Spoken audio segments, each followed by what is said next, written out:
I think we might be doing it, guys. I think we're doing a regime change war. You know what I'm saying? Like, it's pretty amazing.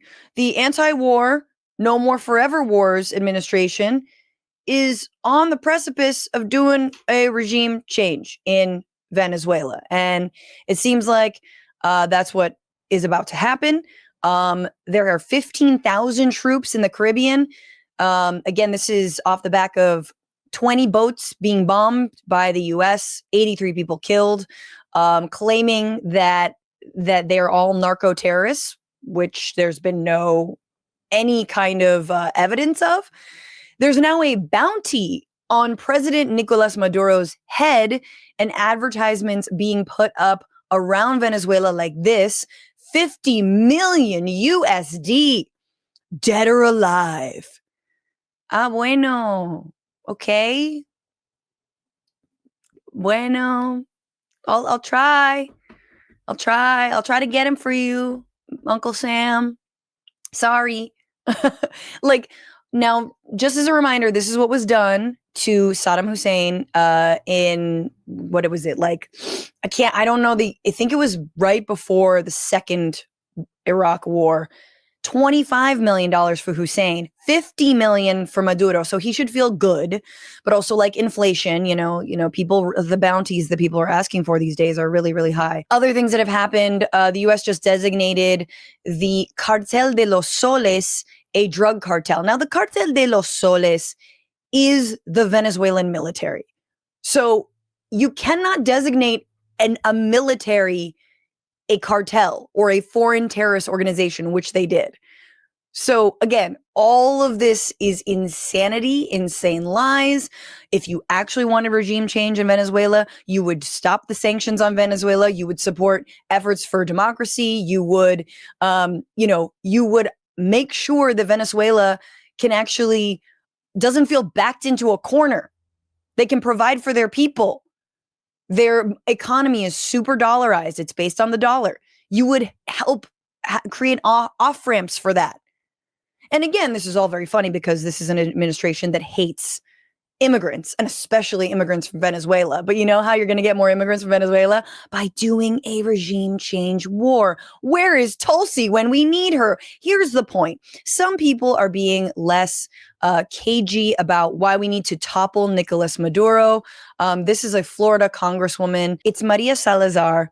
Maria Elvira or Elvira Salazar. She is a Cuban American. Here's what she's telling Fox Business about why we need to go into Venezuela. She opens it by saying, like, Maduro's not Castro. He's a weak boy. So I'm like, are you saying Castro's a strong boy? Anyway, here we go. Do you think the pressure that Maduro has received will force him to leave on his own? Oh, I think Maduro is not Fidel Castro. Maduro is not a brave boy. So now that he has understood that he's on that very nefarious list of the terrorist organization, that the airspace above Venezuela has been closed off and the commercial airlines from the United States are not flying, he's understanding that we're about to go in. He understands that he has been our enemy for the last 25 years. Mm-hmm. Venezuela, for those Americans who do not understand why we need to go in, basically for three reasons. You're in Fox Business.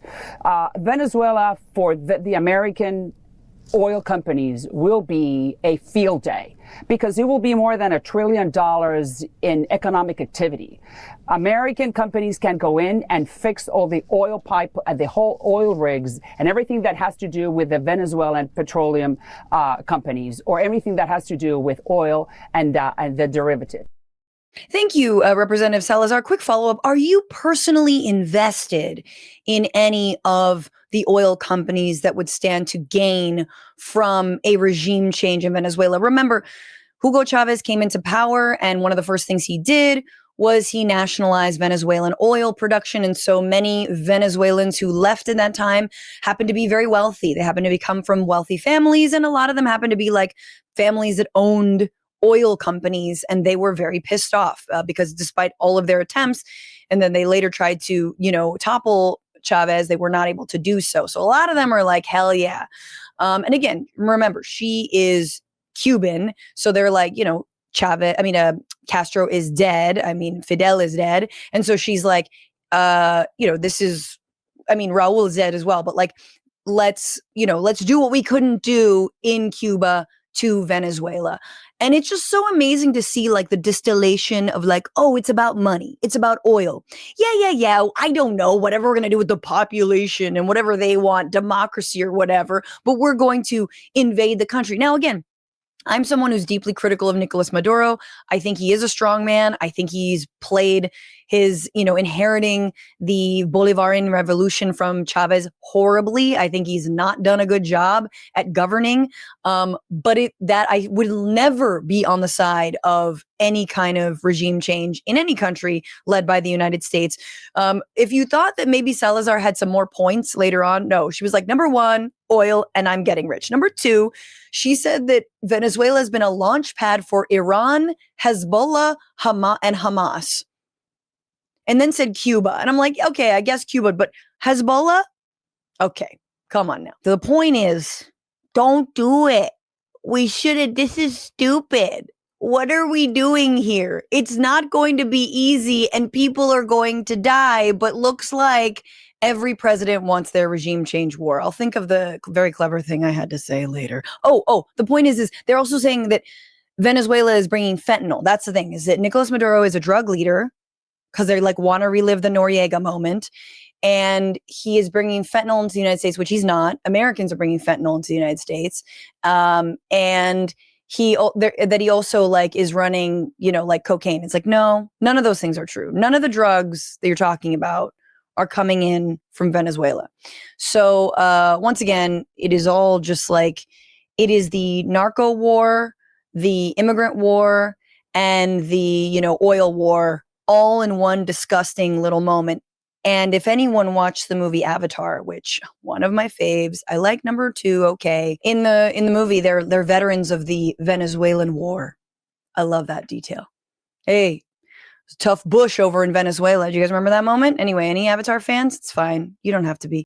What's going on, Frantifa? If you haven't already, subscribe to this channel right now. Hit that button. And also, you can become a patron and support the show every single week. Get access to bonus episodes and exclusive merchandise. Patreon.com/bitchuationroom. Do